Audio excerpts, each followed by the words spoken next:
Hello, my dear adventurers. Welcome back to another evening where we dive deep into the mysteries that keep us wondering, the theories that make our minds race, and the stories that help us drift off into peaceful sleep. Tonight, we're venturing into the most anticipated television event of the year, Stranger Things, Season 5, Volume 2. The first 4 episodes absolutely shattered expectations, leaving us with more questions than answers, and the internet has been absolutely buzzing with theories about what's coming next. So get comfortable, pull up your blankets, and let's explore every fascinating theory, every hidden clue, and every possible twist that could define the final chapters of this incredible journey through Hawkins, Indiana. If you're enjoying these deep dives and want to support the channel, please hit that subscribe button. It truly helps us keep creating these long-form explorations that you can fall asleep to, and it means the world to know you're part of this community. Now let's begin. Volume 1 of Stranger Things Season 5 dropped on November 26th, and it was everything fans had been waiting for and more. The premiere episode gave us our first real look at what happened to Will Byers during that terrifying week in the Upside Down back in 1983, revealing that Vecna had been inside Will's mind from the very beginning. We learned that the military has quarantined Hawkins, turning the town into a war zone as they try to contain the spreading darkness. Eleven is being hunted by the government, forced back into hiding just when her friends need her most. And in perhaps the most shocking development, 8, also known as Kali Prasad, returned to the series, captured and held prisoner in a military facility deep within the Upside Down itself. But the moment that had everyone talking, the revelation that ended Volume 1 on the most epic cliffhanger imaginable, was Will Byers finally tapping into his connection to the Upside Down and unleashing powers we didn't even know he possessed. After years of being the victim, the one who needed rescuing, the character whose disappearance started this entire saga finally stepped into his role as a hero. And the implications of that moment, the questions it raises about what's to come, form the foundation of nearly every major theory circulating as we count down to Christmas Day when Volume 2 arrives. Will the Sorcerer, the powers that changed everything. Let's start with the revelation that's dominating every Reddit thread, every YouTube breakdown, every fan discussion. Will Byers has powers. Episode 4, appropriately titled Sorcerer, showed us Will in his most triumphant moment yet. Surrounded by Demogorgons, his friends about to be slaughtered, Will remembered something crucial that Robin had told him earlier. Robin, who shares with Will the experience of being different, of hiding who you really are, told him that she'd always had all the answers within herself. She just needed to stop being scared of who she was. And in that moment of acceptance, of finally embracing every part of himself, including his connection to the Upside Down that he's been terrified of for so long, Will accessed something extraordinary. He stopped the Demogorgons mid-attack. He could see through their eyes, feel what they felt, control their movements. And then, with gestures that mirrored the way we've seen Vecna break his victims, Will snapped the creature's limbs and killed them all, saving Mike, Lucas, Robin, and everyone else in that horrifying battle. The moment was powerful, cathartic even, seeing Will finally take control of the thing that's haunted him since he was 11 years old. But it also opened up a cascade of questions that the Duffer Brothers have only partially answered. In interviews with Variety, Ross Duffer explained that Will's powers are fundamentally different from Eleven's or even Vecna's abilities. Will doesn't have powers that come from within himself. Instead, he's channeling Vecna's powers, tapping into the hive mind that connects all the creatures of the Upside Down. As Ross put it, Will is essentially puppeteering, able to manipulate anything within the hive mind, but only when he's close enough to access that connection. This distinction is absolutely crucial for understanding what's coming in Volume 2. Will isn't suddenly on the same level as 11 in terms of raw psychic ability. He's not going to be throwing cars around or opening gates between dimensions. What he can do is far more specific and potentially more dangerous. He can control the very army that Vecna commands. Every Demogorgon, every vine, every creature connected to that dark network becomes something Will can potentially turn against its master. But here's where the theories get really interesting and honestly a bit terrifying. Multiple Reddit users on the Stranger Things subreddit have pointed out something deeply unsettling.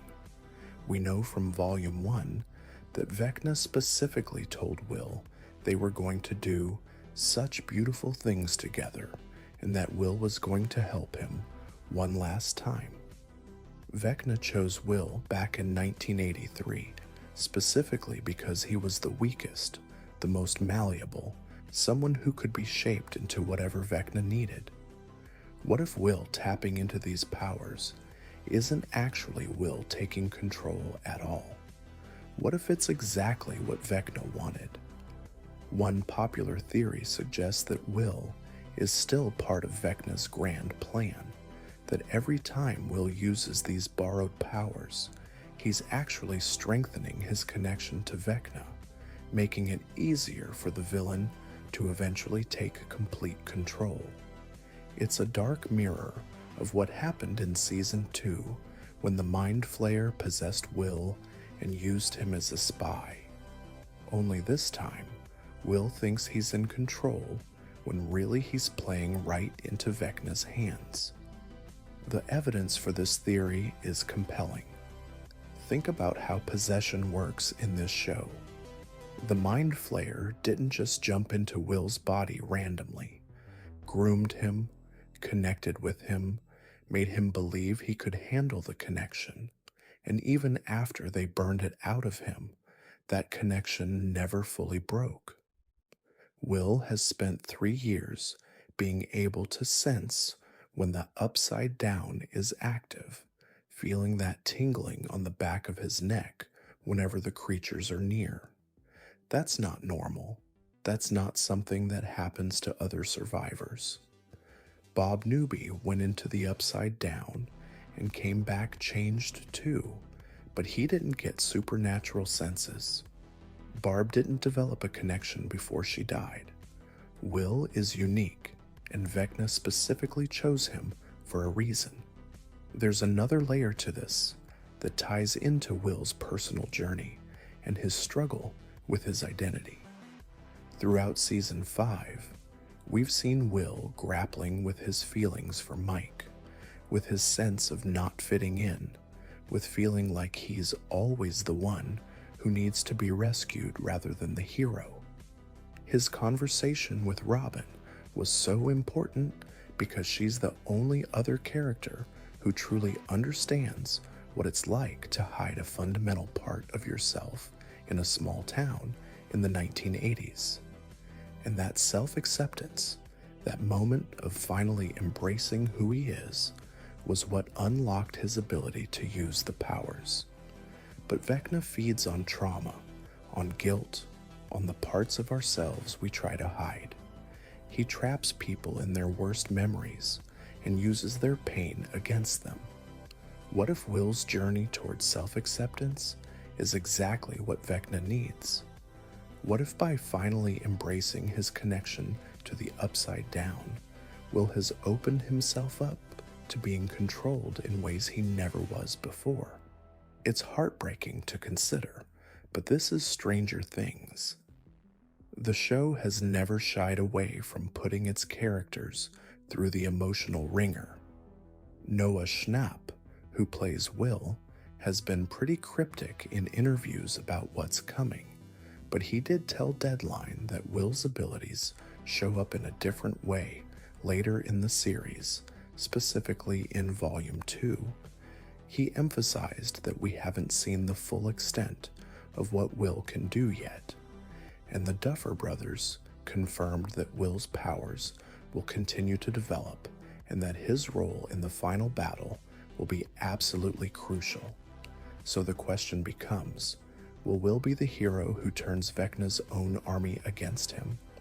Or will he become the weapon Vecna has been crafting since that first night in 1983, when he dragged an 11-year-old boy into the Upside Down and started this entire nightmare? The Mind Flayer, the real big bad all along, while everyone's been focused on Vecna as the ultimate villain of Stranger Things, there's a theory that's been gaining serious momentum, and it fundamentally changes our understanding of who or what the real threat actually is. The Mind Flayer, that massive shadowy entity we first saw hovering over Hawkins in Season 2, might not be Vecna's creation at all. In fact, Vecna might be its puppet. This theory has serious evidence backing it up, starting with the Broadway prequel play, Stranger Things, The First Shadow. For those who haven't seen it, the play tells the story of Henry Creel before he became Vecna, back when he was just a troubled kid living in Hawkins in 1959. The most crucial revelation from the play is that Henry encountered the Mind Flayer long before 11 sent him to the Upside Down in 1979. When Henry was just a child, he accidentally ended up in Dimension X, that otherworldly realm we saw briefly in Season 4, and there he came face to face with the Mind Flayer. According to the play, which was written by Kate Trefry under the direct supervision of the Duffer Brothers and is considered canon to the show, the Mind Flayer didn't just encounter Henry, it possessed him. It gave him his powers, corrupted his mind, and set him on the path to becoming Vecna. This is absolutely massive because it means the Mind Flayer existed first.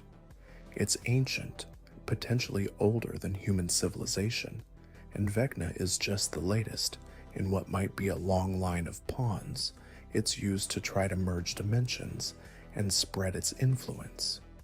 Think about what we saw in Season 4. Vecna showed Nancy a vision of his origin story, how he shaped the Mind Flayer's particles into the spider-like form we recognize, how he claimed to have created it and given it purpose. But what if that's not the truth?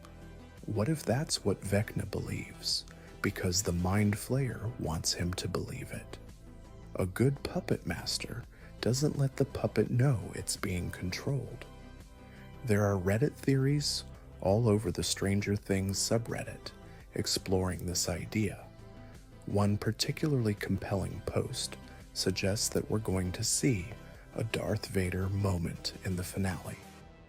For those who remember Star Wars, Darth Vader spent most of the original trilogy as the terrifying villain, only for Return of the Jedi to reveal he was serving an even greater evil, Emperor Palpatine.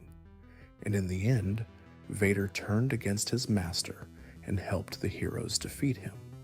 Could we see something similar with Vecna? The theory goes that at some point in Volume 2 or the finale, Vecna will realize he's been manipulated by the Mind Flayer all along. That every action he's taken, from killing his family to opening the gates to abducting the children of Hawkins, has been in service of the Mind Flayer's ultimate goal of consuming our dimension. And faced with that realization, Henry Creel, the human being still trapped somewhere inside that monstrous form, might actually help our heroes defeat the true enemy. This would explain so many things that didn't quite add up before.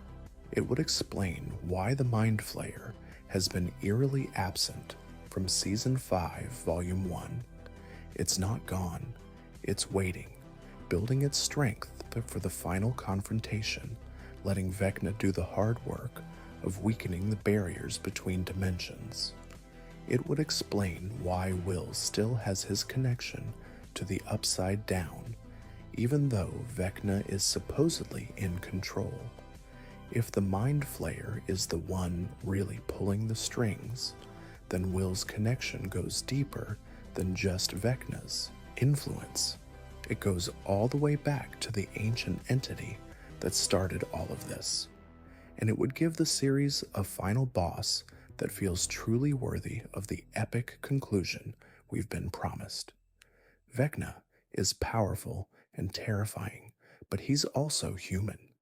We've seen his backstory, understand his motivations, even feel a tiny bit of sympathy for the abused child he once was.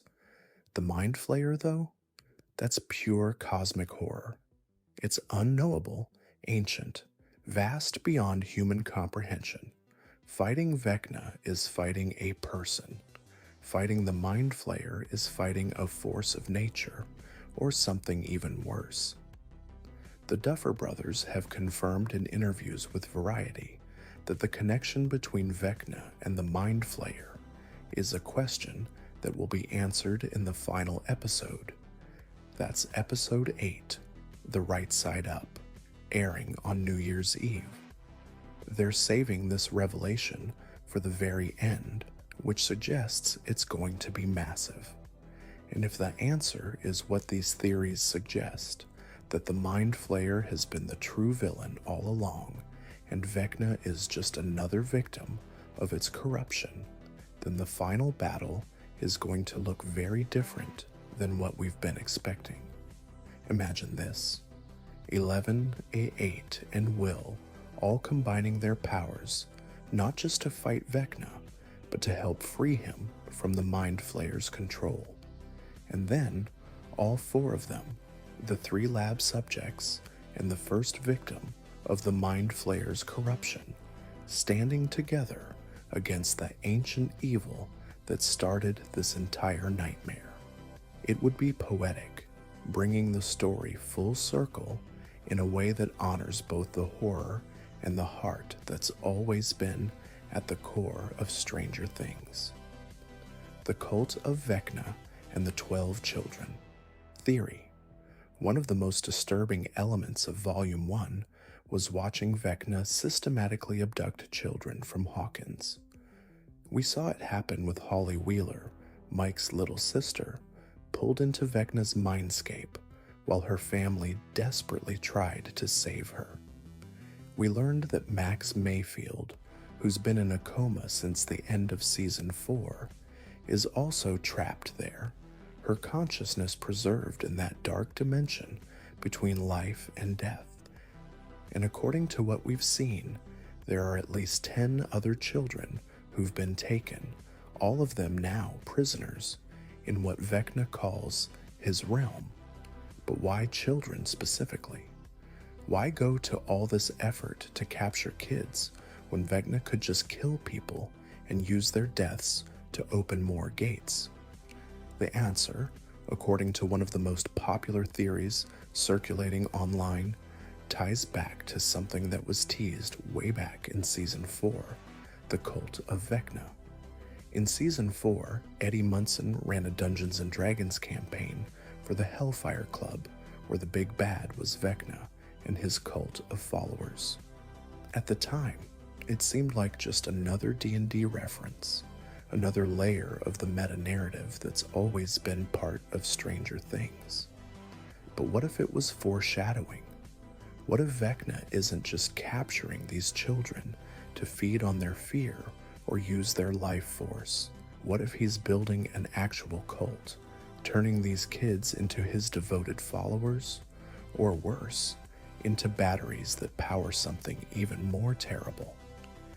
The theory that's gained the most traction suggests that Vecna needs exactly 12 children to accomplish his ultimate goal: 12 victims to create a wormhole large enough for the Mind Flayer to cross into our dimension in its true final form.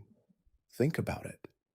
We've seen fragments of the Mind Flayer in our world before: the Shadow Monster in Season 2, the Flesh Construct in Season 3. But those were just pieces, extensions of its consciousness. The full entity, the vast cosmic horror that exists in Dimension X, has never been able to fully manifest here. The barriers between dimensions are too strong. But what if Vecna is building a doorway? 4 gates merged into one massive rift at the end of Season 4, and that rift has been growing, spreading, turning Hawkins into a wasteland caught between dimensions. But it's not big enough yet. The Mind Flayer needs more. It needs a portal large enough to step through completely, and 12 children, 12 innocent souls trapped and corrupted, might be exactly what it takes to create that doorway. Max is already one of the 12. Holly makes 2. We've seen at least 10 others in various states of captivity in Vecna's mindscape. And here's the really chilling part of the theory. They can't just rescue these kids and call it a day. If Vecna has tied their life force to the stability of the wormhole, then saving them might mean closing the portal, but it might also mean sacrificing something else or someone else. Episode 6 is titled Escape from Camazotz, which is a direct reference to the sinister plane from Madeleine L'Engle's A Wrinkle in Time. In the novel, Camazotz is a planet where everyone is controlled by a single, malevolent entity, a dark thing that's consumed all individuality and free will. It's the perfect metaphor for what Vecna has created in his mindscape. Holly called it Camazotz when she first found herself trapped there, and that name tells us exactly what this place is. It's not just a prison. It's a realm where Vecna is trying to create his perfect world, a hive mind of obedient followers who exist only to serve his will. And here's where Max's story becomes absolutely crucial. We learned in Volume 1 that Max isn't just trapped, she's actively resisting. She found shelter in a cave, a place that Vecna seems afraid to enter, and she's been helping other children hide from him. The show heavily suggests this cave is connected to the ones from Nevada, where young Henry Creel had his first encounter with the Mind Flayer. The first Shadow stage play revealed that these caves held some kind of power, some kind of protection against the dark forces of Dimension X. And now Max has found that same sanctuary in the Mindscape. But here's the heartbreaking question that Volume 2 needs to answer. Can Max escape? Should she? There's a theory that Max might choose to stay behind, to sacrifice herself to ensure the other children can escape. She already died once at the end of Season 4. Her heart stopped for over a minute before 11 somehow pulled her back. She's been living on borrowed time, her consciousness separated from her body, existing in this liminal space between life and death. Maybe that's exactly what's needed. Maybe someone who's already crossed that threshold is the only one who can close the door from the inside. Sadie Sink, who plays Max, has been incredibly emotional in interviews about saying goodbye to the character. She's talked about how much Max means to her, how important her story has been, and how satisfied she is with the ending. That could mean Max gets to wake up, reunite with Lucas, and have a happy ending. But knowing the Duffer Brothers and their love of bittersweet conclusions. It could also mean Max gets a hero's death, saving all those children and closing the wormhole before the Mind Flayer can cross over. The cult theory also ties into something we saw in the trailer for Volume 2. There's a shot of the Mind Flayer, that massive shadow monster, attacking what looks like the radio tower in Hawkins. The tower has been established as the hub of communication for the Resistance, the place where the military coordinates their efforts and where the characters plan their strategies. If Vecna or the Mind Flayer takes out that tower, they cut off the hero's ability to coordinate, isolate them, make them easier to pick off one by one. But there's a deeper strategic reason to target the tower. If these children are being held in a shared mindscape, a hive mind that Vecna controls, then the tower might be the key to breaking that connection.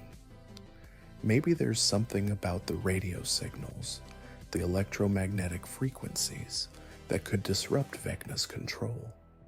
Maybe that's why the military set up there in the first place, why Dr. K has been conducting her research from that location. And maybe that's why Vecna needs to destroy it before the heroes figure out how to use it against him. The return of 8 and the critical role. One of Volume 1's biggest surprises was the return of Kali Prasad, also known as 8, the girl with illusion powers that 11 met briefly in Season 2. 8 had always been a loose thread, a character the show introduced and then seemed to forget about, leaving fans wondering if we'd ever see her again. Volume 1 answered that question definitively when Hopper and 11 found her imprisoned in the military facility, deep within the Upside Down, and the implications of her return are absolutely massive. The Duffer Brothers explained in their Variety interview that bringing 8 back served multiple purposes. First, they wanted to tie up that dangling plot thread and make sure that when people watch the entire series, it feels complete and connected. But more importantly, 8's return plays a crucial role in how they want to wrap up 11's story and potentially in how the heroes will defeat Vecna. Here's the fascinating detail from Volume 1 that most people might have missed. When 11 was preparing to search for Vecna using the makeshift sensory deprivation setup in the Upside Down facility, she learned something interesting. Dr. K, the scientist who's been studying the Upside Down and apparently living there for extended periods, mentioned that 8 was 11's kryptonite when it came to facing Vecna. That exact word, kryptonite, suggesting that 8 has something Vecna is specifically vulnerable to. Think about what 8's powers actually do. She creates illusions, convincing hallucinations that feel absolutely real to anyone experiencing them. She can make you see things that aren't there, make you believe in false realities, trap you in scenarios that only exist in your mind. Sound familiar? That's exactly what Vecna does to his victims. He pulls them into elaborate psychological traps based on their guilt and trauma, forces them to experience their worst memories on loop until they break. What if 8 can fight fire with fire? What if her illusion powers allow her to enter Vecna's mindscape and create counter-illusions, free his victims by making them see something other than the horrors he's forcing on them? Or even more interesting, what if she can trap Vecna himself in an illusion, turn his own weapon against him? Imagine Vecna suddenly finding himself trapped in a false reality that 8 has created, unable to distinguish between what's real and what's not, giving the heroes the opening they need to attack. But there's an even bigger theory that ties into Dungeons and Dragons mythology and the numerology that's always been a part of Stranger Things. In the very first episode of Volume 1, we see Erica Sinclair playing D&D with the younger kids. She's trying to defeat Vecna in the game, and she rolls the dice. She gets a 20, a critical success, the best possible roll. The kids cheer, Vecna is defeated in the game, and it seemed like just a fun little moment. But what if it was foreshadowing? In D&D, defeating Vecna requires very specific conditions, and the number 20 keeps coming up in fan theories. Here's where it gets really interesting. 11 is, well, 11. 8 is 8. 11 plus 8 equals 19. Add Will, who's now channeling powers that are essentially a copy of Vecna's powers, Vecna being 1, and you get 20. The theory suggests that defeating Vecna isn't going to come down to raw power. It's going to require the combined efforts of all three characters, with psychic abilities working together in perfect synchronization. 11's internal powers, 8's illusions, and Will's borrowed control over the hive mind. Together, they create the critical 20, the perfect roll, the only combination that can actually defeat Vecna once and for all. This theory is compelling because it gives each character a crucial role. 11 can't do it alone. We've seen her try and fail. 8's powers alone wouldn't be enough. She'd be overwhelmed by Vecna's strength. And Will, channeling powers that aren't really his own, would be completely dominated if he tried to face Vecna solo. But together, using their different abilities in concert, they might just have a chance. There's also the question of why 8 was captured by the military in the first place, and why she's being held in the Upside Down specifically. One Reddit theory suggests that 8 didn't get captured by accident. What if she was hunting Dr. K, tracking down former Hawkins lab workers, just like she was doing in Season 2, seeking revenge for what was done to her and the other children? What if Dr. K lured her into a trap, specifically because the military knew they'd need 8's powers for the final confrontation? It would explain why Dr. K has been doing research in the Upside Down, why she's been dissecting that mysterious biological mass on the wall, why she seems to know so much about Vecna's abilities. She wasn't just studying the enemy, she was preparing a weapon to use against him, and that weapon is 8.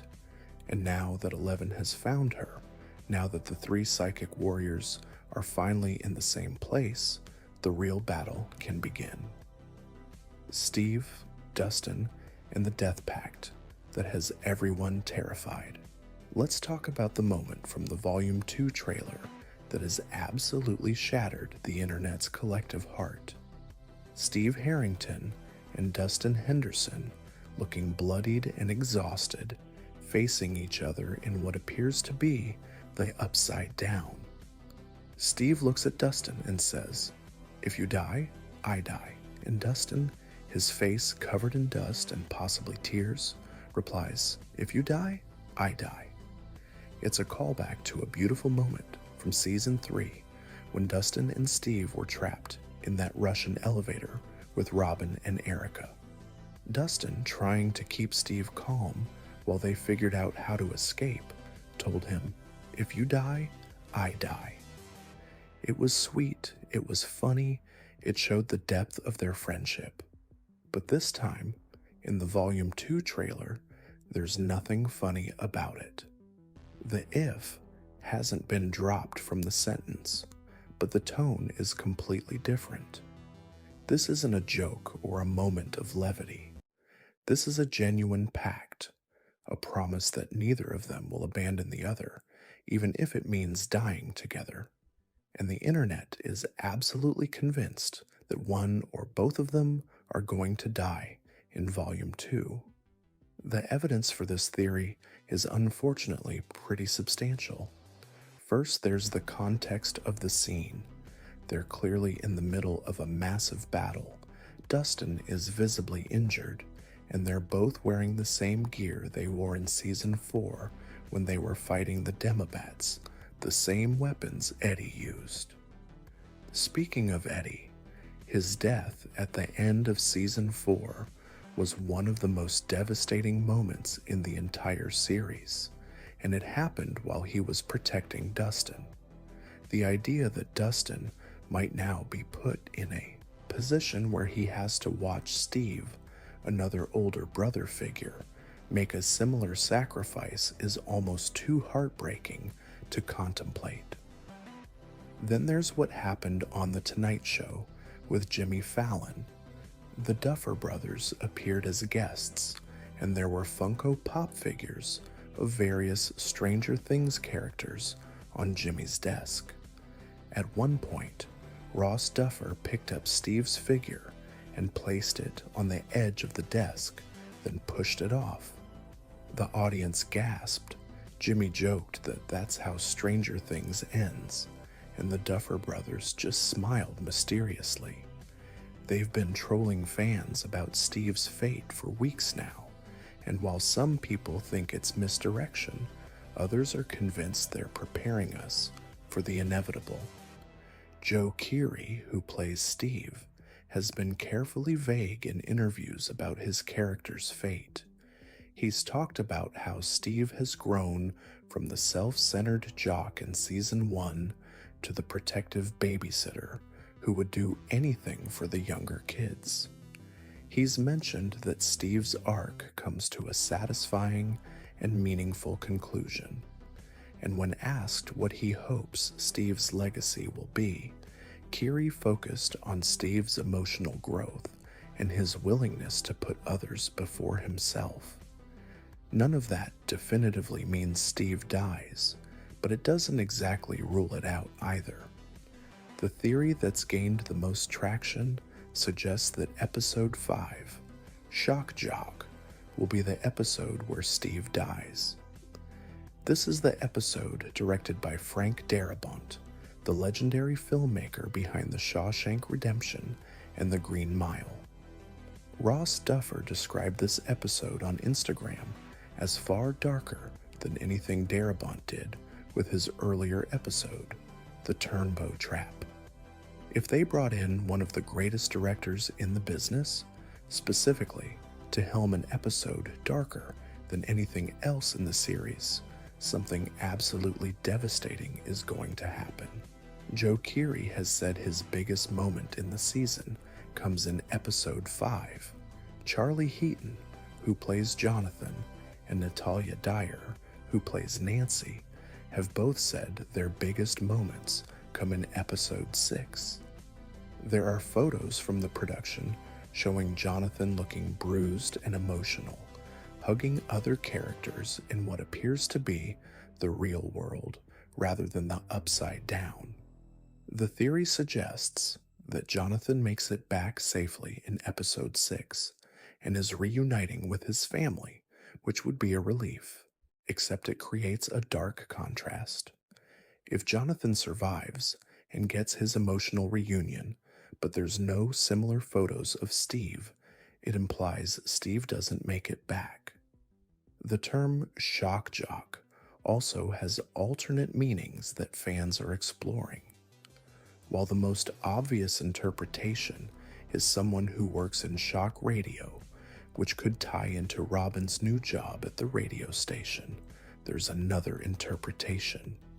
In electrical terms, a shock is what happens when a current passes through something, and Episode 5 might be the shocking death that sends emotional currents through the entire remainder of the series. But here's the thing that gives me hope: Steve might actually survive. The Duffer Brothers have been so blatant about teasing his death that it almost feels too obvious. They've said in interviews that they've avoided major character deaths so far because those deaths need to have really long-lasting repercussions on the other characters. If they kill Steve, it would devastate Dustin, Robin, Nancy, and the kids. It would fundamentally change the dynamic of the group for the final 2.5 episodes. That's a massive storytelling decision that would require careful handling. And honestly, Steve's arc feels more complete if he survives. He started the series as someone who cared only about himself and his reputation. He's evolved into someone who finds meaning in protecting others, who's found a family in this strange group of misfits and nerds. His journey has been about discovering what truly matters in life, about moving past superficial concerns to embrace real connection and purpose. Death would cut that journey short. But survival, seeing Steve in the epilogue having built the life he wanted, maybe with a family of his own, maybe still friends with Robin and the others, that would be a more satisfying conclusion to his arc. The same logic applies to Dustin. He's already lost Eddie, lost Bob in season 2, watched Max almost die. Putting him through Steve's death as well feels unnecessarily cruel even for the Duffer Brothers. Dustin's journey has been about growing up, about learning that being the smartest person in the room doesn't always mean you have all the answers. He's learned humility, he's learned to trust others, he's learned that intelligence without empathy and connection is empty. His arc doesn't need another tragic death to be complete. So while I think the "if you die, I die" scene is absolutely going to wreck us emotionally, while I think one or both of them might come very close to death in episodes 5 or 6, I have hope they'll both make it through. The Duffer Brothers have built such a strong foundation for these characters, and I believe they'll honor that by giving them both a chance to live in the world they fought so hard to save. The Upside Down isn't what we think it is. One of the most intriguing lines from the Volume 2 trailer comes from Dustin Henderson. Looking shell-shocked in what appears to be the upside-down version of Hawkins' lab, he says, "Everything we believed about the Upside Down has been wrong." That's a massive statement. For 4.5 seasons, we've built our understanding of what the Upside Down is based on what the characters have discovered and theorized. It's a parallel dimension, a dark mirror of our world. It's frozen in time on November 6th, 1983. It's controlled by Vecna and the Mind Flayer.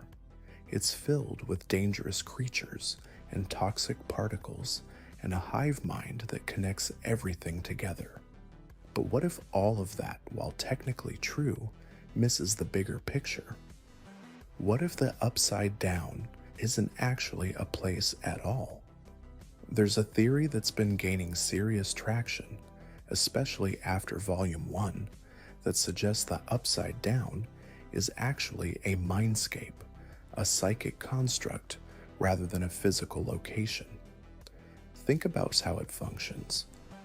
When Eleven went into Max's mind in the Season 4 finale, she found herself in a strange version of Max's memories and consciousness that looked like physical spaces, but weren't really.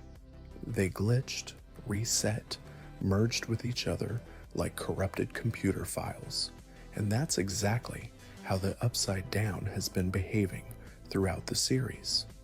It's frozen on November 6th, 1983, not because time works differently there, but because it's built from memories of that date. It's not evolving or changing naturally because it's not a real place with real time passing. It's a snapshot, a preserved memory state that Vecna has been manipulating and expanding.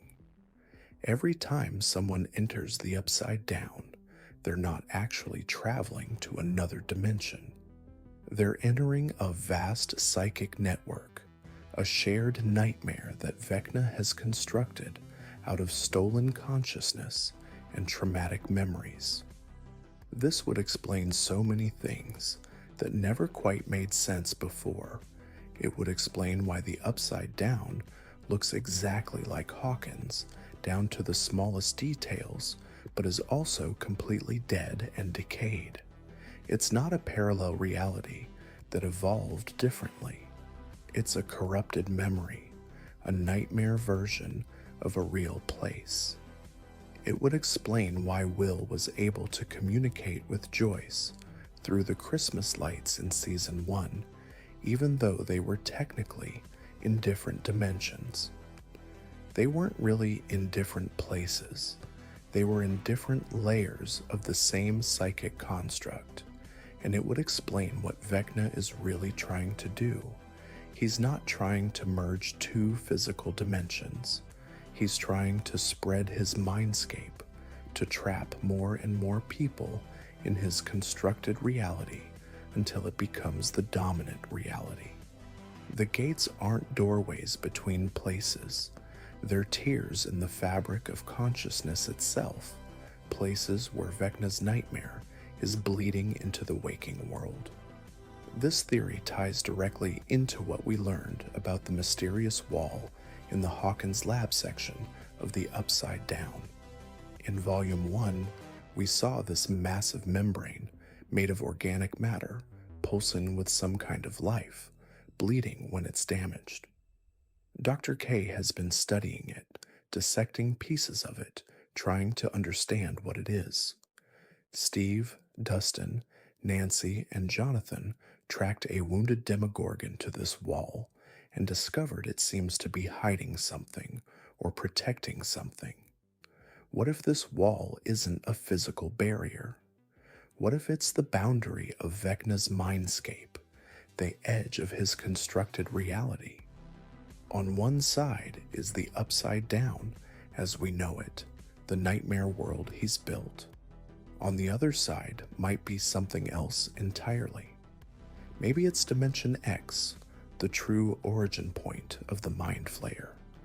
Maybe it's the part of the Upside Down that Vecna hasn't been able to corrupt yet, some pristine or protected space. Or maybe, and this is the really frightening possibility, it's the collective consciousness of all of Vecna's victims, a mass of trapped minds that he's woven together to create his prison dimension. Dustin saying everything they believed is wrong suggests they're going to discover this truth in Volume 2, and once they understand what the Upside Down really is, it might change their entire strategy for fighting Vecna.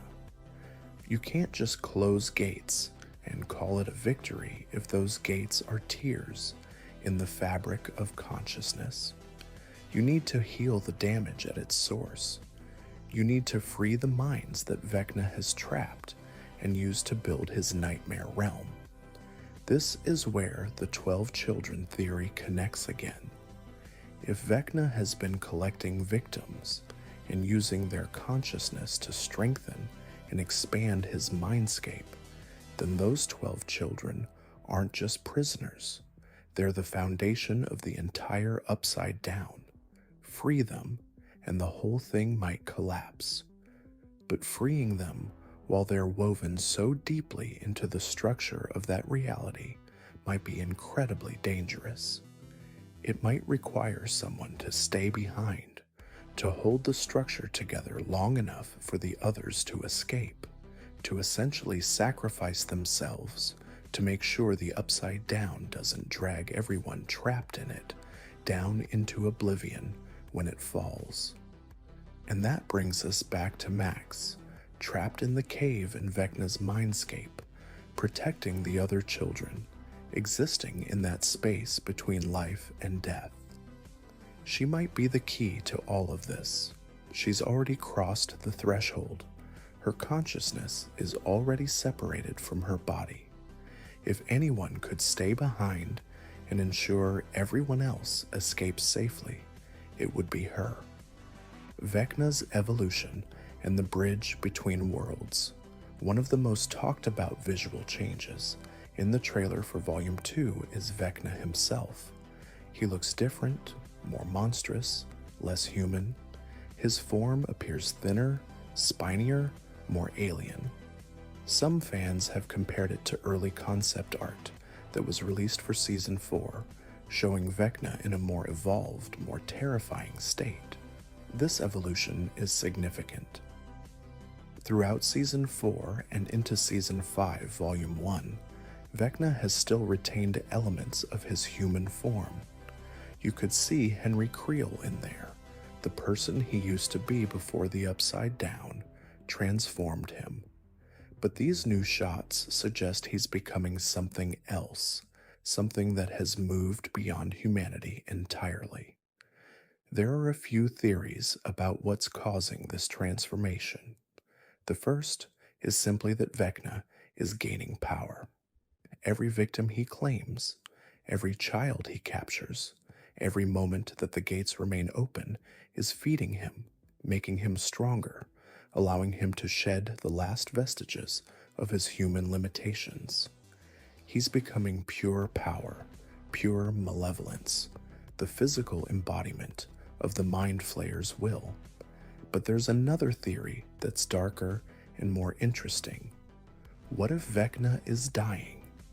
What if his body, the human form that Henry Creel inhabited, is breaking down under the strain of channeling so much power from Dimension X?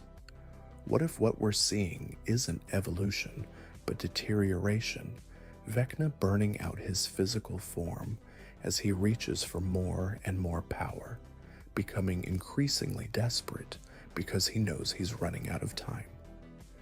This would tie into Episode 7's title, The Bridge. In the trailer, we see what appears to be the Mind Flayer attacking the radio tower. We see massive portals opening, reality itself seeming to tear apart. The bridge might not be a physical structure. It might be the final merging of dimensions, the moment when Vecna completes his plan and opens the way for the Mind Flayer to cross over completely. But bridges go both ways. If Vecna is creating a bridge for the Mind Flayer to enter our world, that same bridge could potentially be used in reverse. Maybe the heroes find a way to push the Mind Flayer back, to sever the connection, to seal Dimension X off from our reality permanently. And maybe doing so requires closing the bridge from both sides, requiring someone to stay in the Upside Down or Dimension X to make sure it stays sealed. That's another potential sacrifice scenario, and there are several characters who could fill that role. Hopper, who's already come back from a fake death once, might genuinely sacrifice himself this time to save Joyce and Eleven and everyone else. Joyce could make the ultimate maternal sacrifice, staying behind to ensure Will and Jonathan and the kids are safe. Even Vecna himself, if the redemption arc theories are true, might choose to stay behind and hold the bridge closed, atoning for everything he's done by ensuring the Mind Flayer can never threaten Earth again. The radio tower being targeted in the trailer is also significant, beyond just cutting off communication.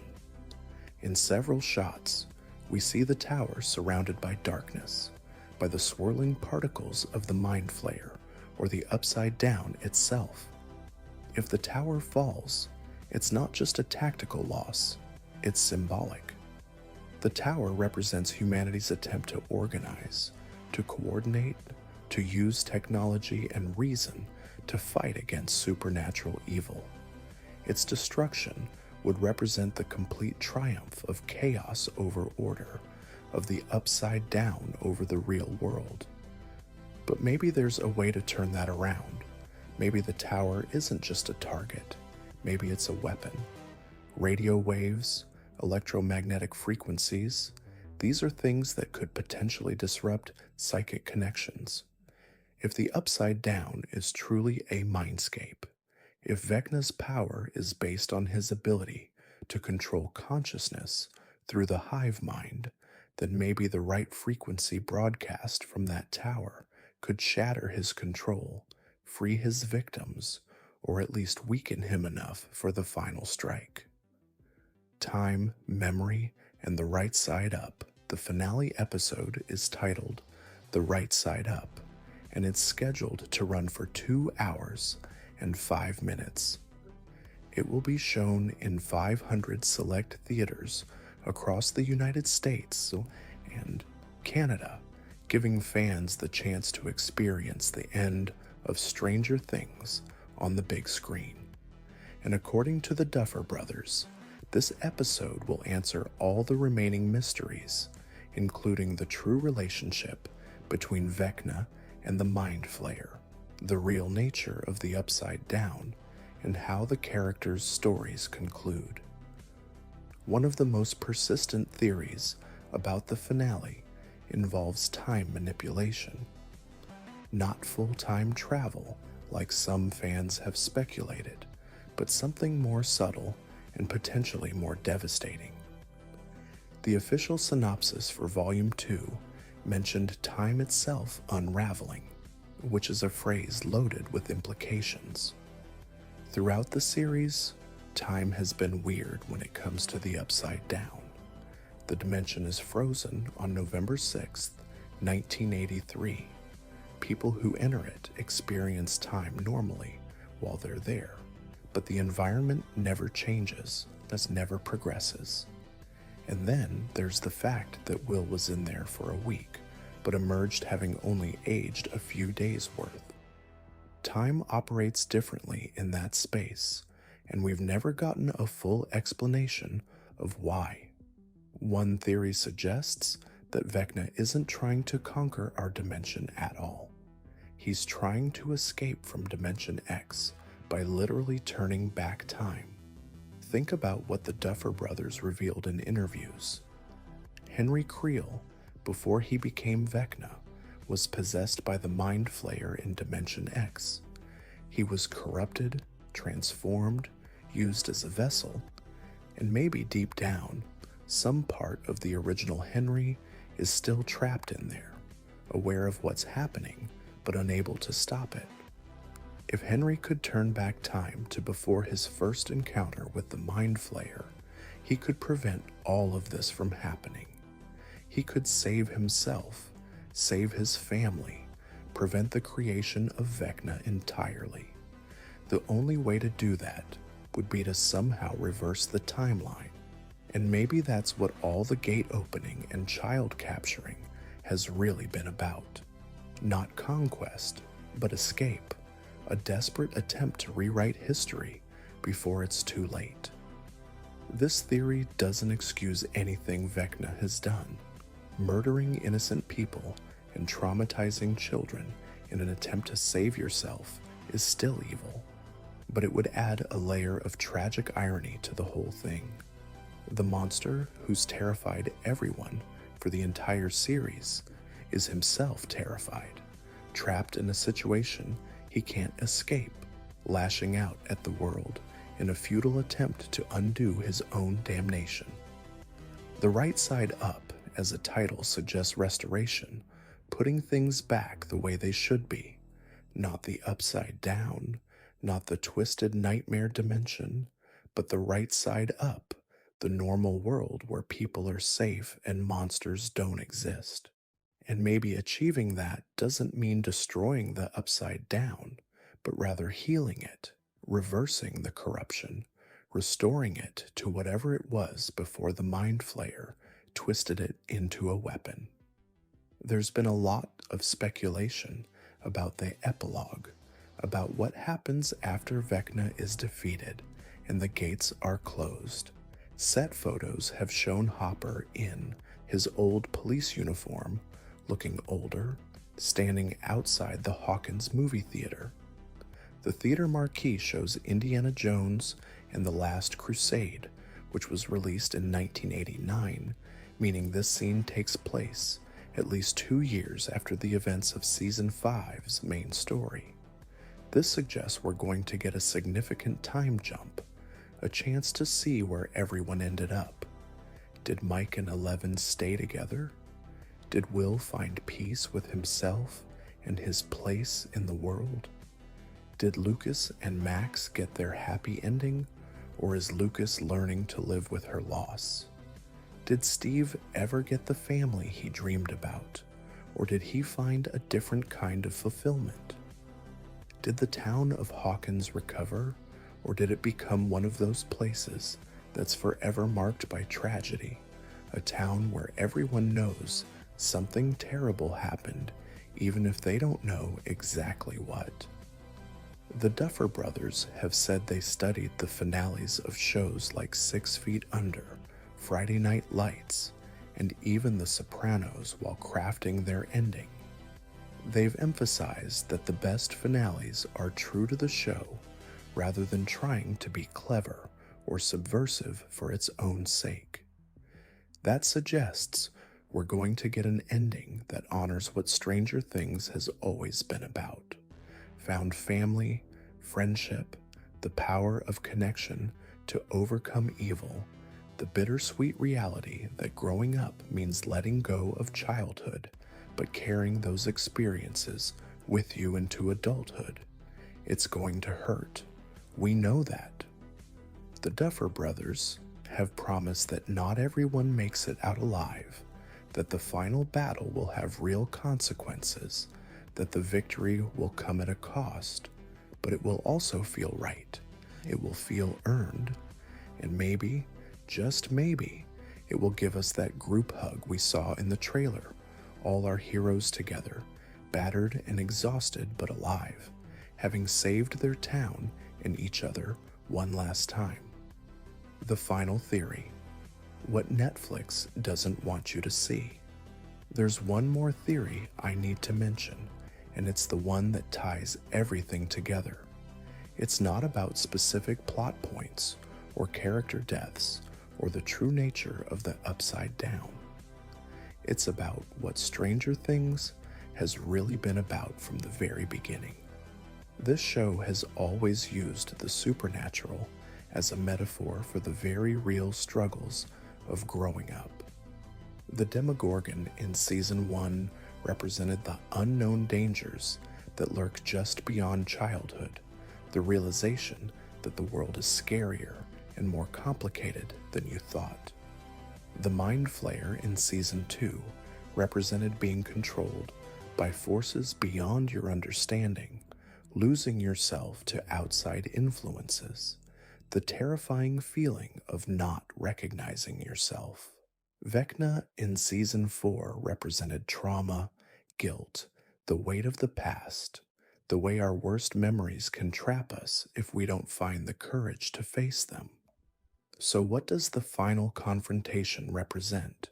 What's the ultimate metaphor of Stranger Things Season 5?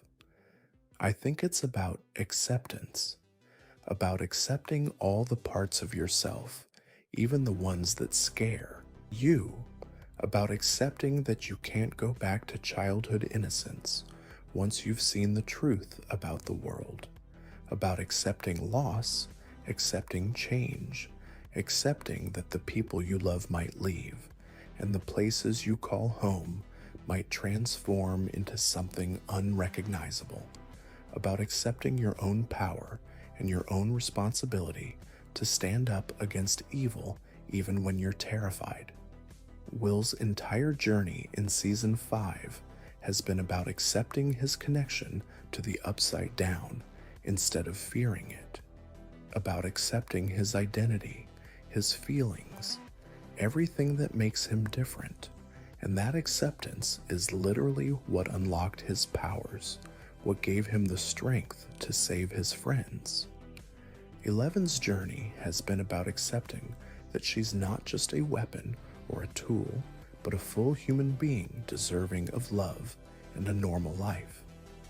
Max's journey in the Mindscape is about accepting that she's worth saving, that her life matters, even though she sometimes feels like a burden. The final battle isn't going to be won through raw power alone. It's going to be won through acceptance, through embracing every complicated, messy, difficult part of being human and using that to fight against the forces that want to reduce us to fear and trauma and controlled obedience. That's what Netflix doesn't want you to see, not because it's some secret twist, but because it's the truth that cuts through all the special effects and monster designs and 1980s nostalgia. Stranger Things is asking you to look at the parts of yourself that you're afraid of, the experiences that hurt you, the aspects of your identity that don't fit neatly into boxes, and instead of running from them or trying to lock them away, to embrace them, to use them, to recognize that your pain and your differences and your trauma don't have to define you, but they are part of you. And when you accept that fully, when you stop being afraid of your own complexity, that's when you become truly powerful. And that's a message that's more important now than it was when the show started in 2016. We live in a world that's constantly trying to simplify us, to make us choose sides, to pretend that complexity doesn't exist. Stranger Things is saying the opposite. It's saying that you can be scared and brave at the same time. You can be traumatized and healing. You can be different and valuable. You can be all of these contradictory things at once. And that's not a weakness. That's what makes you human. That's what makes you strong enough to fight monsters, both supernatural and otherwise. So when Vecna falls, when the Mind Flayer is defeated, when the Upside Down is sealed or healed or transformed, it won't just be because the heroes were powerful enough. It will be because they were human enough, complicated enough, accepting enough of themselves and each other to stand together against the forces that tried to break them. Music, moments, and Barb's heartbreaking return. Before we wrap up our journey through Volume, 2 theories. There's something the Duffer Brothers teased in interviews that we absolutely need to discuss. Matt Duffer told Deadline that there are some really cool but very different musical moments in Volume 2 and in the finale. For a show that's built its reputation on iconic musical moments, that's a statement we need to take seriously. Think about the music that's defined Stranger Things. Season 1 gave us that haunting synth score that became instantly recognizable. Season 2 had Thriller during the snowball. Season 3 featured the spectacular Never-Ending Story duet between Dustin and Susie that somehow managed to be both hilarious and sweet in the middle of a life-or-death situation. And Season 4, well, Season 4 changed everything with Kate Bush's Running Up That Hill and Eddie Munson's face-melting rendition of Metallica's Master of Puppets. Those weren't just needle drops. They were moments where the music became part of the story, where the right song at the right time elevated the emotion to something transcendent.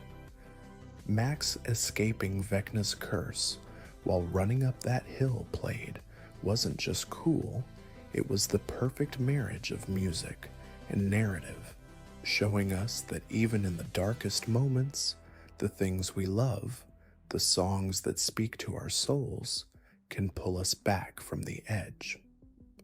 So when Matt Duffer says the musical moments in Volume 2 are going to be very different, what does that mean? Different from what we've seen before, different in tone, different in execution, different in purpose? The fact that he specifically mentions both Volume 2 and the finale suggests we're getting at least 2 major musical moments, possibly more.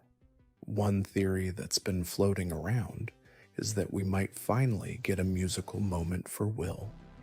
Throughout the series, Will has been defined by his love of art and creativity, but we've never had a moment where music specifically connects to his character arc the way it has for others. With Will finally coming into his power, finally accepting who he is, a musical moment that captures that transformation would be incredibly powerful. There's also speculation about what song could possibly top Running Up That Hill and Master of Puppets in terms of cultural impact and emotional resonance. The show has always been meticulous about choosing songs that fit both the 1980s setting and the emotional needs of the scene. Some fans think we might get a David Bowie moment, given Bowie's importance to 1980s culture and his themes of identity and transformation. Others think we might hear something completely unexpected, a deep cut that becomes iconic through its use in the show.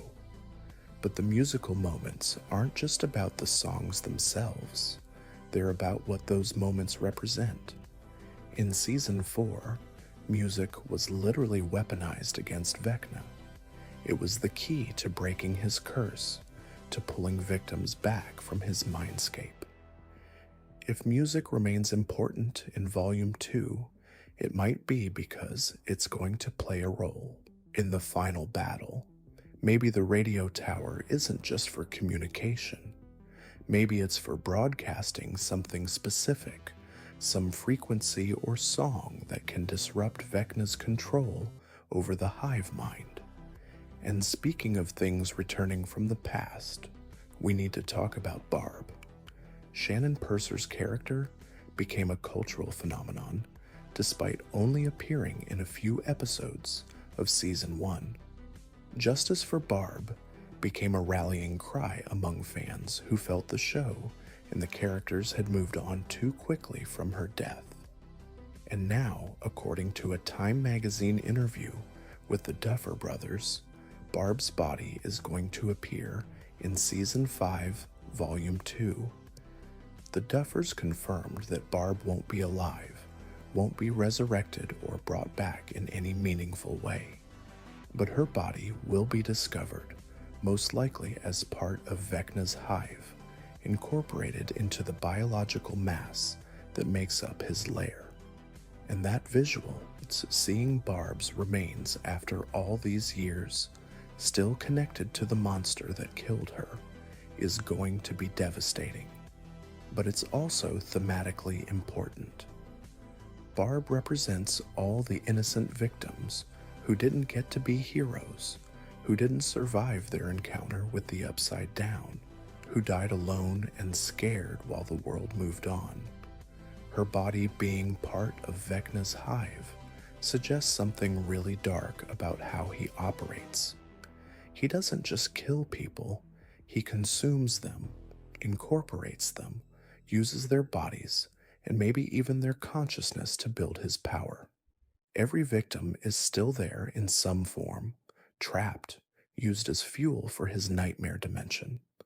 This connects back to the theory about the Upside Down being a mindscape. If Vecna is using the consciousness and life force of his victims to build and maintain that reality, then Barb has been trapped there for 8 years. So has Bob Newby. So has Billy Hargrove and everyone else who died in the Upside Down or was killed by its creatures. They're all still there, woven into the fabric of Vecna's prison dimension, unable to move on or find peace. And that makes defeating Vecna even more urgent. It's not just about saving the living. It's about finally releasing all those trapped souls, giving them the peace they deserved years ago. When Nancy sees Barb's body, when she's confronted with the visual proof of what happened to her best friend, it's going to fuel her determination to end this once and for all. Barb died because Nancy wasn't there to protect her. Nancy has carried that guilt for years. And now she has a chance to make it mean something, to ensure Barb didn't die in vain by destroying the monster that took her. The musical moments and Barb's return are both examples of how Volume 2 is going to honor the show's history while pushing forward to its conclusion. We're going to revisit important characters and themes from the past, but in service of bringing everything full circle. The ending won't just be about defeating Vecna. It'll be about healing the wounds he opened all the way back in Season 1, about giving closure to stories that have been waiting years for resolution. The Thessal Hydra and D&D prophecies. There's one Dungeons & Dragons theory that keeps coming up in fan discussions, and it's too compelling not to explore. Way back in Season 1, during the very first episode, we saw the boys playing D&D in Mike's basement. Will was the dungeon master, and he introduced a monster called the Thessal Hydra, a multi-headed beast from D&D lore. The boys didn't defeat it that night because the game got interrupted when Will needed to bike home, and we all know what happened next. Since then, the Thessal Hydra has appeared in subtle references throughout the series. Will drew a picture of it in Season 2. Some fans think Nancy's visions from Vecna in Season 4 included imagery that resembled the creature. And now, with Season 5 being the final season, the theory suggests that the Thessal Hydra might finally make an appearance as the ultimate monster, the final boss that the boys have been building toward defeating since they were 12 years old. In D&D lore, the Thessal Hydra is one of the most powerful and terrifying monsters, a massive creature with 8 heads that can regenerate if you don't destroy them all at once. It's a challenge that requires perfect coordination, strategic thinking, and everyone working together. Sound familiar? That's exactly what our heroes will need to defeat Vecna, the Mind Flayer, or whatever ultimate evil they face in the finale. The theory goes that the entire series has been building toward the completion of that original D&D campaign from Season 1. The boys started a game they couldn't finish because real monsters interrupted them.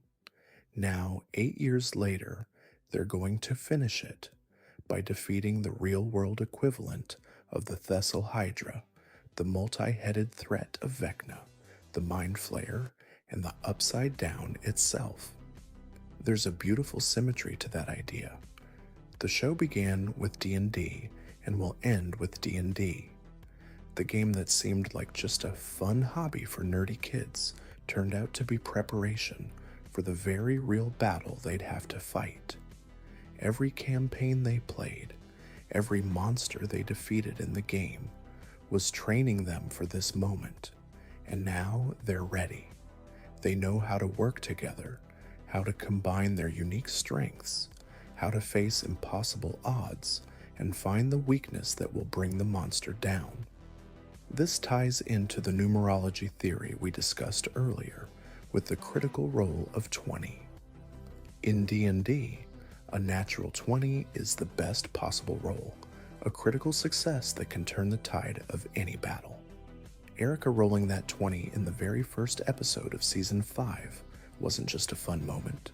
It was prophecy, a promise that despite how bad things get, despite how powerful Vecna seems, the heroes have what they need to win. They just need to roll at the perfect moment. And think about what that means for Will specifically. He was the dungeon master in that original game. He was the one narrating the story, controlling the monsters, deciding what challenges the party would face. Now, in the real battle, he's gained the ability to control the monsters, to puppeteer them through his connection to the hive mind.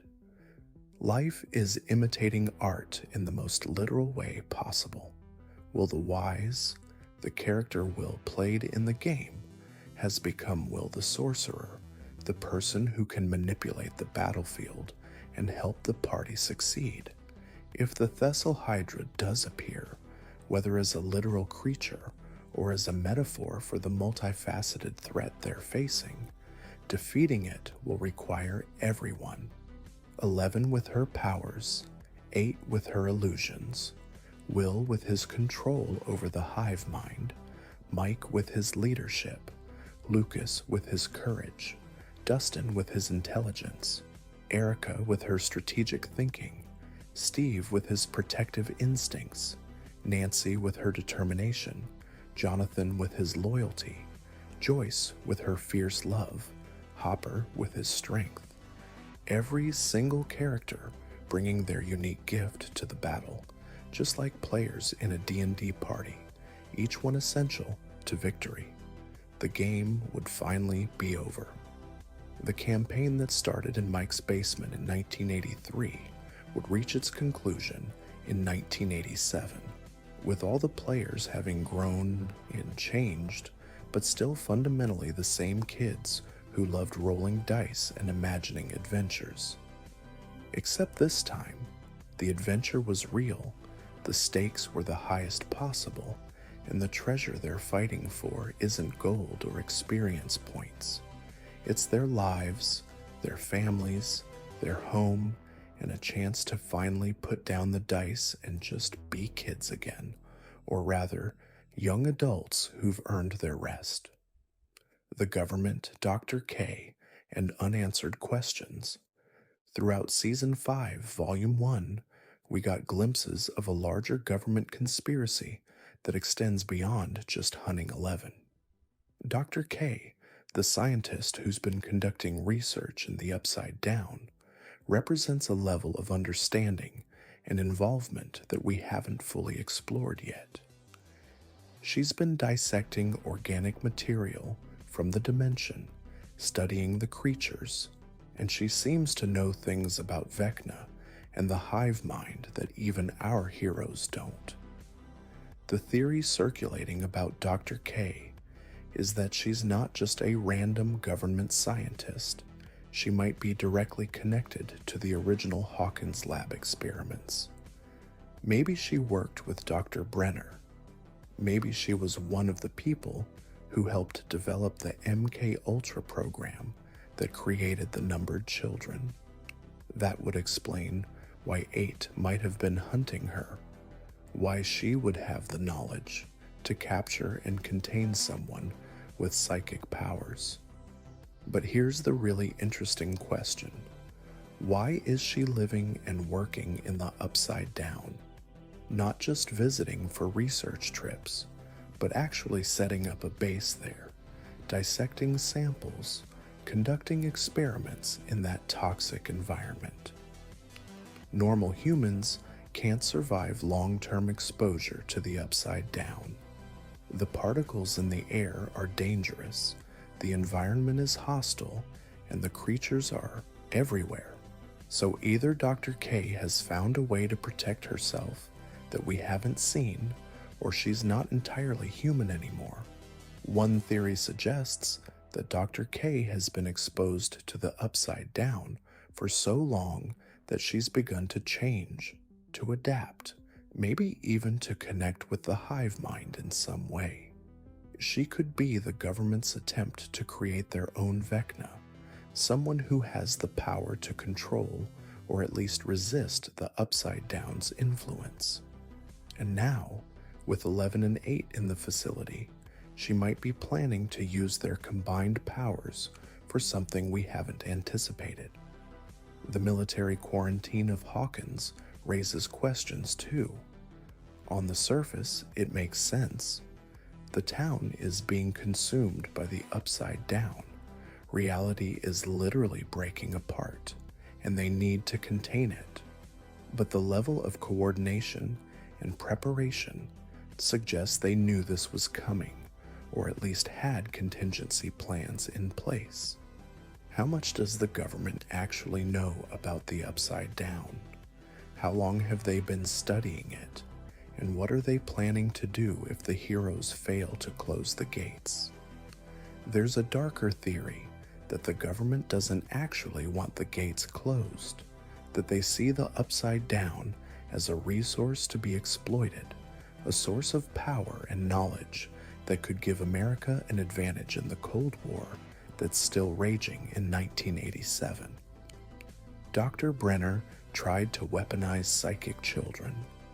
Maybe his successors are trying to weaponize an entire dimension, to harness the power of the hive mind and use it to create soldiers or weapons or technology beyond anything the Soviets could match. If that's true, then our heroes aren't just fighting Vecna and the Mind Flayer. They're fighting the very government that's supposed to protect them, the authorities who see them as expendable assets in a larger game. Eleven knows that feeling all too well.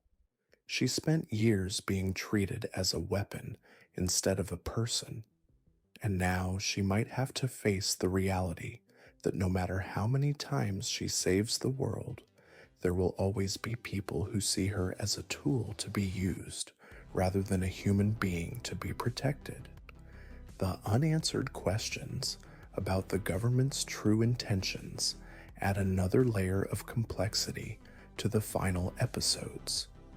It's not just about defeating the supernatural evil, it's about deciding what kind of world they want to live in afterward. Do they hand Eleven over to the government in exchange for protection?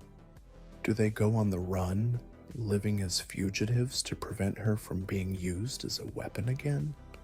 Or do they find a way to destroy the government's research to make sure that what happened at Hawkins Labs can never happen again?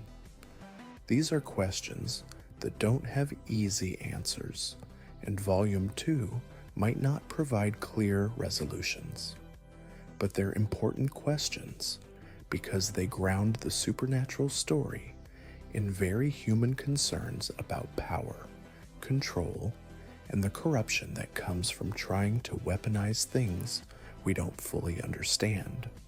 The real monsters of Stranger, things have never been just the creatures from the Upside Down. They've been the people who exploit others, who see human beings as expendable, who prioritize power over compassion. Dr. K might end up being an ally or an enemy. The government might be forced to work with the heroes when they realize the threat is too big for any of them to handle alone. Or we might see a darker ending where defeating Vecna doesn't mean safety, where the heroes have to remain vigilant because the human monsters are still out there, still planning, still trying to use the Upside Down for their own purposes. Either way, these questions add depth to the story. They remind us that even in a world with psychic powers and alternate dimensions, the most dangerous things are often very human. Greed, fear, the hunger for power, the willingness to sacrifice others for the greater good. These are the real horrors, and they don't disappear just because you defeated the supernatural threat. Until we meet again in Hawkins. And that, my dear friends, brings us to the end of tonight's journey through theories and speculation and the mysteries still waiting to be solved. We've explored Will's powers and what they mean for the final battle. We've examined the possibility that the Mind Flayer, not Vecna, is the true villain of Stranger Things. We've looked at the cult of children and what Vecna might be building toward. We've mourned the possibility of losing Steve or Dustin or any of our beloved characters.